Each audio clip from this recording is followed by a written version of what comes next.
Yeah. So luckily I thought my talk was 20 minutes, so it's worked out well this today, because it's 20 minutes. So thanks everyone. Am I presenting yet? So yeah, the main reason I wanted to talk today is because, yeah, I kind of agree with these guys. I think we're about to enter a golden age of building. I just think there's a lot of problems that are now solvable that weren't solvable only 2 years ago. So actually, one of the reasons I'm a bit tired today, I decided to put in an application for YC this year, the first time ever, because yeah, I just think it's going to be a fun few years ahead. And so yeah, I wanted to take you guys through. So yeah, the plan for today was really, it's not going to be really deep into state machines. I want to just give you a rundown of some of the things I've been building, and then focused on taking generative AI into the enterprise space, you know, automating some business problems, how to approach it in your business, and why I think TDD and state machines are such foundationally important tools. I'm actually really excited that, like, even though generative AI has come along, all these things we've been learning the last 20 years are actually even more important.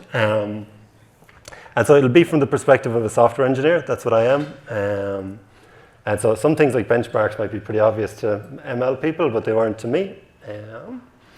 So yeah, just really have some fun, get some inspiration for some problems to solve, and how you can leverage it in your business, and a framework for automation. Like I said, I might send on a sample repo afterwards, because we won't get too deep into the coding of state machines. If that's what you wanted, hit me up on LinkedIn, and I'll also send it through DDD. And a shout out to the sponsors. I think UWA Data Institute in particular have been doing some really good stuff on generative AI, and the platinum sponsors, thank you. So how's the sound? Is it okay? Yeah, it's good. It's a bit echoey for me, but if you're okay, that's the main thing.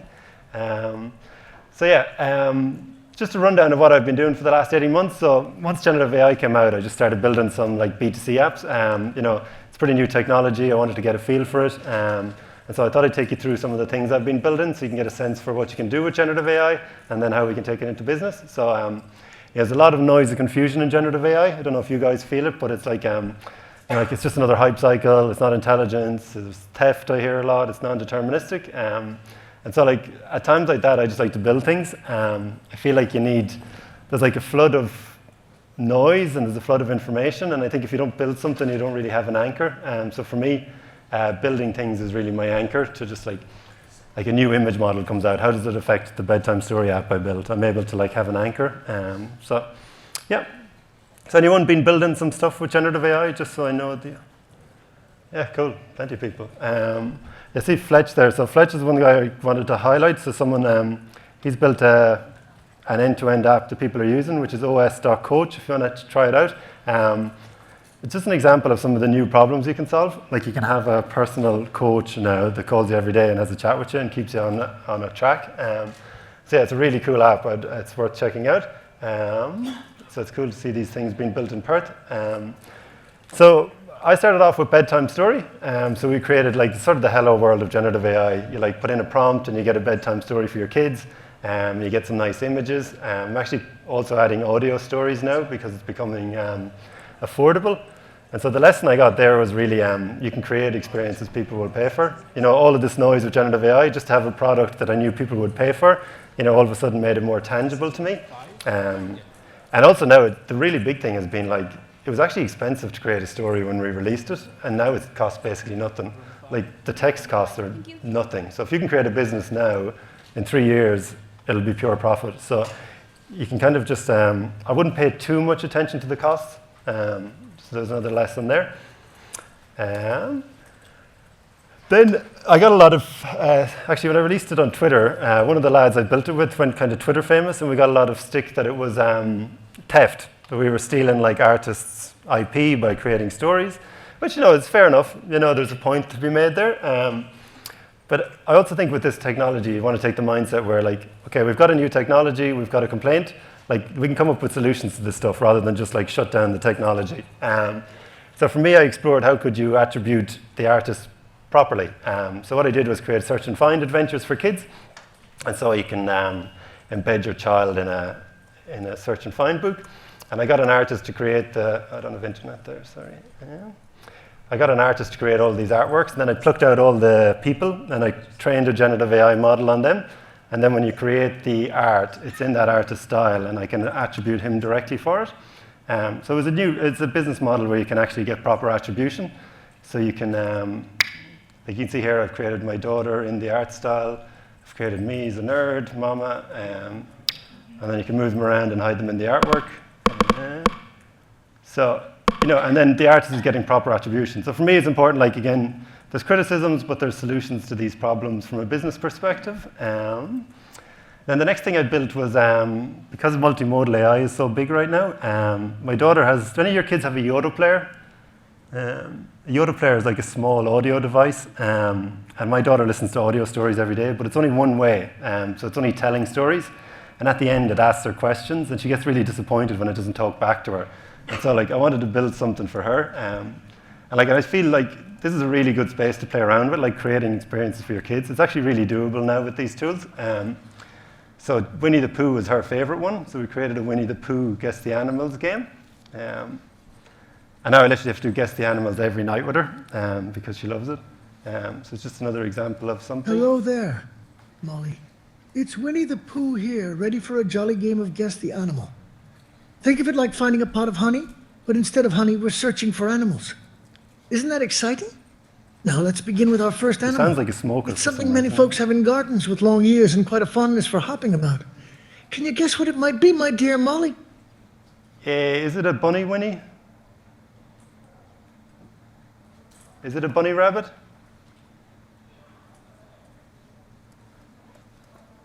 My internet there? It does work. Hey, Winnie, what's up? Yeah, never works when you want it to. Anyway, we play that all the time now, and so you can create your own games there too. So again, fun things you can play with. And then last week, or 2 weeks ago, we entered a hackathon in San Francisco, which was a multimodal audio and video hackathon. And so we got up at 2 in the morning because it was the San Francisco one, and we were like, what the hell are we going to build with like multimodal AI? And honestly, 6 hours we did nothing, and then we got some coffee and breakfast. And we came up with this idea of a personal stylist. And I think this is like, if you work with generative AI a good bit, you'll actually find like sort of the walls start to come down a bit. And I really feel like, the Apple moment that happened to BlackBerry where something new completely came along. I think we're going to see that like on another scale. Like there's just going to be, like across every sector, there's just going to be new inventions being made. Whether I'm right or not, we'll see, but I get that feeling. So with shopping, it was like, to me, I actually really like this experience now for shopping because I hate browsing through things and making decisions. So we ended up winning the hackathon with this one. I'll just give you an example of it. Hey, how can I help you with your shopping today? Hey, I'm looking for a red shirt. Certainly. I'd be happy to help you find a red shirt. Let me get an updated list of red shirts for you. Didn't people? Great news. Need to I prompt found it several in red mind. shirts that might interest you. I'll try Here are some- on number 3, please. That looks nice. Certainly. I'd be happy to help you try on the Miss Selfridge And oversized there's button-down tools satin now shirt like in virtual burgundy. try-on. So like, there's so Let's do many that for you generative right AI away. tools that are starting to like, you see them in isolation, but the more you work in the space, you see that you can start to blend them together. And so that like has taken a picture of me, and it should be able to take the shirt and overlay it on me. Yeah, it takes about 10 or 15 seconds. Let's see if it comes back. Great choice. The Miss Selfridge oversized button-down satin shirt in burgundy is being applied to your virtual try-on right now. Looks This good. process usually takes about 30 seconds, so we'll have a view for you very soon. Yeah, the While we're internet is pretty waiting, bad I there, can tell you so- that this shirt is a beautiful Anyway. burgundy colour, which is a rich, deep red that's very fashionable. The oversized fit is perfect for a relaxed, stylish look. You think and it the would satin- look good on me? Let me check the video screen to see how it looks. So anyway, you can take pictures and do things. I've prompted it to be very flattering, so it's a really nice experience. It tells you you're beautiful, and I think it'll definitely lead to more sales for brands. But that one is actually one where cost is a factor right now. It's really expensive because the virtual try-on is 10 cents per go. The video is like 10 cents per minute. So yeah, if you had a website and 1,000 people logged on, the cost would rack up. So we're figuring that one out. And we won first prize for that one, which is great. But like, so I've been building these sort of apps, and what I hear when it comes to the business side is like they're just toys, really.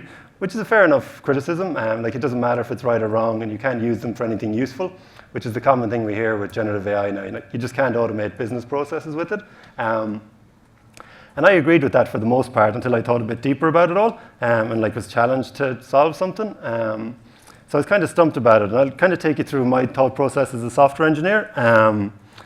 So like, for me, it's always like, okay, I'm solving something, like given X, when Y occurs, then Z happens. And like, I want to know all the X's, I want to know all the Y's, I want to know all the Z's. I put it all in tests, I put it all in end-to-end tests, and I'm like, I know when I give this to the customer, it's going to work. And if it's not within X, Y, and Z that I know, I just won't let it into the system. So it's like, great, you know, like I can invoice someone, I can go, there's the system, it's going to work. At this point, I'm pretty comfortable with doing that. But then, like, what do I do when like there is no X, Y, or Z? When X, Y, or Z is like anything. It's the whole natural language. It's every language. It's going to take it in. When the input and output is unbounded. I think like there's also a plus side to this. We've only been able to solve problems where we knew X, Y, and Z, right? So like to write standard software, we kind of had to know what X, Y, or Z was. Now we can technically solve things where we don't know X, Y, or Z. But how do we do it? That was where I sort of didn't know how to get there. And so the first realization was like one test working doesn't mean the system is working. Even if a test works, it doesn't mean it's going to work the next time because it's generative AI and it's non-deterministic. So I need a lot of volume of tests to get any sort of like assurance of the system. And they're not unit tests. They're actually running a language model on them. So I'm really comfortable with unit tests. You have to kind of say goodbye to them a little bit. Well, in this format. And the second realization is that I can't provide a guarantee. So I just can't, if someone asks me for a system, I can't say this is going to work 100%. Like, here's the bill. This system was 250 grand. There you go. Goodbye. Like, it'd be kind of like the Joker just like walking away and this thing blowing up behind me. Because I know it's like, that's not going to happen. There's just, I can't guarantee it because it's an unbounded space. So all I can provide is a benchmark. I can say for all of these tests we've done, it's 98% accurate. So we can do an eval benchmark on it. And I can say to the business, this is it for 98% of what we know. It's going to give a better outcome for the customer. And it's up to them to then decide to take a risk, which is very different for us as software engineers because we're used to providing guarantees. But these are human problems that also have mistakes. So it's actually like, can I improve on what's there already?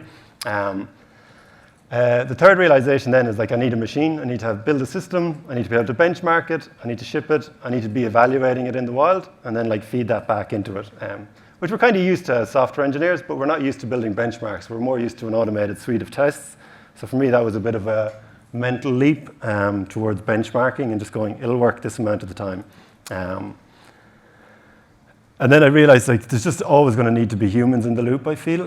Like I just don't see how I could charge someone for like, I don't know, like imagine hospital comes to me and asks for a system. Like I just would in no way feel comfortable at the moment without humans in the loop validating it. Like you need that benchmark of humans. And like the generative AI system can scale up as long as you've got a human reference point for evaluating it. So there was lines here last I looked. I have internet. I'll try a reload. But anyway, like you can benchmark the human evaluation against your sort of system evaluations, and if there's an issue, if there's a difference, then you know you've got some problems. There's like this: if the human eval diverges from the Gen AI eval, you know you've got a problem, right? So that's sort of how I would approach this. In my head, this is how I'm thinking about it. I've got an automated eval system running. I've got a failures and success, and then I've got a human benchmark. And if that starts to diverge, something's gone wrong with my system. It's acting like a white supremacist or something. Who knows what it's doing out there? So what have we got? We've got like 7 minutes to go. I just wanted to play this video quickly because now I know this is each one of those steps along the way. This actually, after I'd done this thought experiment, I seen this video, and like it kind of proved to me like someone has actually done this. It's not theoretical anymore. Like within businesses, they've done this. For the vast majority of them, those were impossible to accomplish with previous technology, but now they're problems.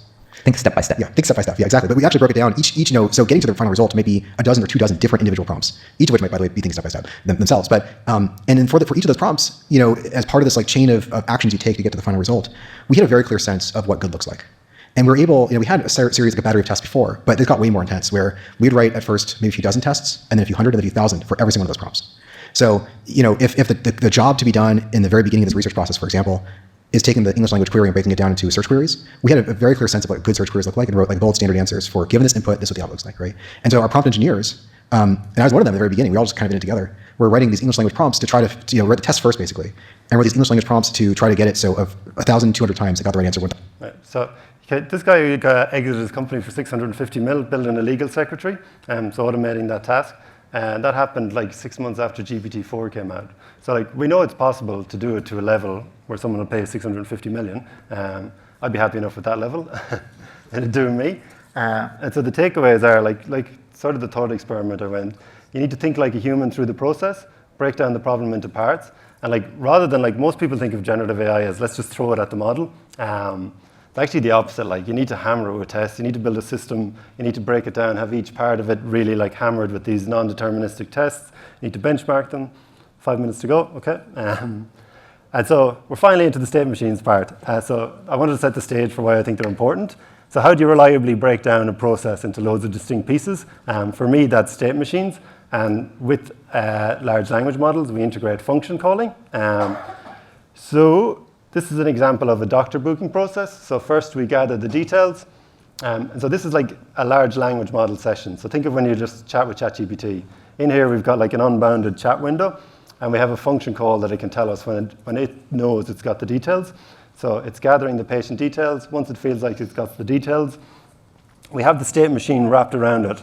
So it tells the state machine, I've got all the patient's details, so I can progress it to the next state. So the next state in this one is gathering payment. And so we get the payment details, and then it kicks out to the state machine again to say, I've got the payment details, you can progress to the next state. So we're wrapping all this chaos in like a nice container. And if there's any issue at any point, like I don't know if any of you have worked with state machines much, this is sort of a general pattern that like each one is sort of an error place to kick out to. So imagine like I'm automating, the example I've given here is automating a phone receptionist at a doctor's surgery. So if at any point like we can't get the payment details, all we do is also have a function call to say transfer to human agent. So do your best. If you ever have an issue, transfer to the human agent, and then we'll take it from there. So you might like reduce from needing like 20 people on the phones to just 1 or 2. So I just thought I'd give you an example of that process. So this is a little prototype I built for today.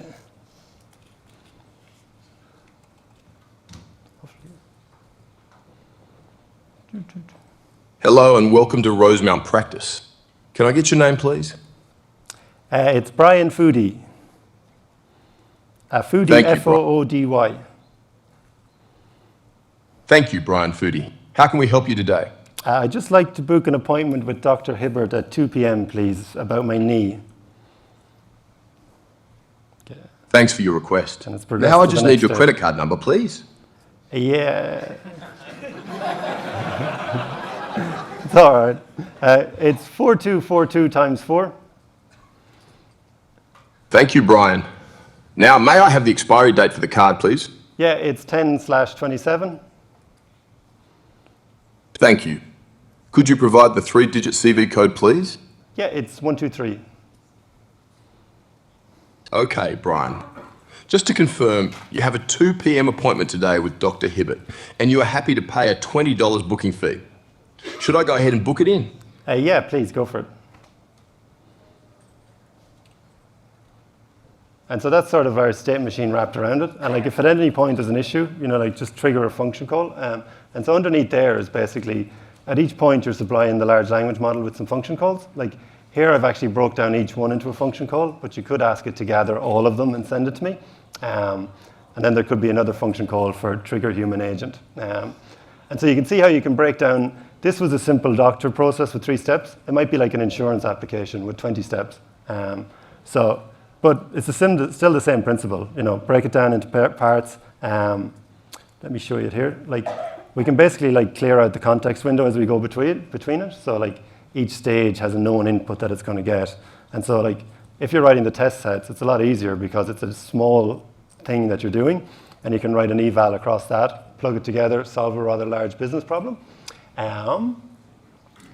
Yeah. So this is about sort of my closing thought, is models are temporary, evals are forever, and invest accordingly.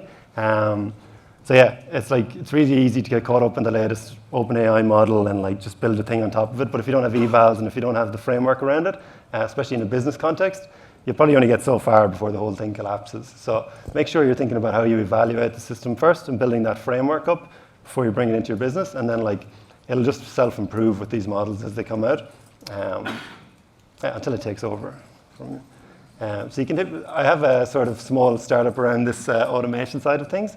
And if you want to ever chat about things or, like just have a quick chat around anything you're building, hit me up. I'm pretty approachable about these things to have a chat. So yeah, hope you enjoyed the talk. Thanks. Amazing. Thank you, Brian. We've got time for 1 or 2 questions. Does anyone have any questions? Any questions? Anyone want to do a style session and get some clothes? No? Yeah. How much did you have to pay Justin Pennsworth to use his voice? That was a bit of theft, actually. Yeah, I'll need to chat to his team. Yeah. Anyone else? Hi, buddy. How much are you expecting? Because you said the cost of speech is pretty high. I've seen lots of change in LLMs, but speech doesn't seem to change as much. So what are you thinking? No one has given me much insight on that one. I've asked a few people, like the guy who hosted the hackathon, he's a voice company. He hasn't really got back to me on that one. But if we take a 10x cost reduction over 2 years, I think we'd be pretty okay. But we're actually building something different because it's like exponential costs don't work, so we're building something with it. So you'll see that in a few weeks, hopefully. One last question here. Yeah. Yeah. So when you invoke the credit card details, how do you make sure that AI, like the language model that you're using, is not storing the information and using for training purpose? And how do we make sure it's safe? Yeah, it's a good question. I don't actually have full answer around the credit card information. Like in general with OpenAI, they don't retain any information for training as long as they use their API. I would probably do something different with credit card credentials. I haven't really thought about that in detail, to be honest. It just looked cool for a demo, so I threw it in there. Awesome. Thank you, Brian. Huge cool. applause for Brian. Thank you. If you've got any additional question, you can catch up with Brian afterwards.